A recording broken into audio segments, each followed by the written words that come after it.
आज बनवली होती मी बिर्याणी, ती पण चवीला एक नंबर झाली होती। आता काय सांगू तुम्हाला, रेसिपी थोडक्यात सांगते।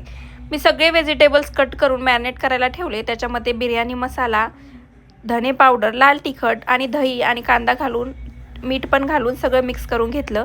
छानपैकी ते मॅरिनेट व्हायला ठेवलं। इकडे तांदूळ मी शिजत घातला होता, तो जवळजवळ 70 ते 80% मी शिजवून घेतला होता आणि तो असा मस्तपैकी मोकळा फुलला होता एकदम। त्यानंतर मी सगळा मसाला परतायला घेतला। त्यामध्ये हिरवी मिरच्या, कांदा आणि 1-1.5 ते टोमॅटो मी घातलं होतं आणि अद्रक लसूणची पेस्ट, त्याच्यामध्ये मॅरिनेट केलेला हा मसाला टाकून घेतला। त्यानंतर तो छानपैकी मस्त परतून घेतला।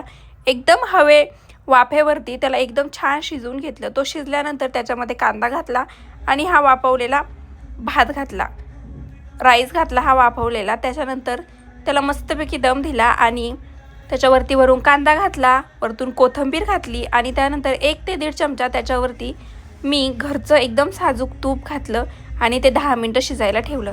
त्यानंतर ती बिर्याणी मी बघितली तर त्याचा वास एकदम अप्रतिम येत होता आणि ती टेस्टला पण एकदम छान झाली होती। त्याच्यासोबत मी कोथिंबीर बनवलेली होती आणि आता म्हटलं की टेस्ट करून बघा। गरम गरम मला काही खाण्याचा मोह आवरलाच नाही, पण बिर्याणी एक नंबर लागत होती। तुम्हाला आवडली असेल तर लाईक करा।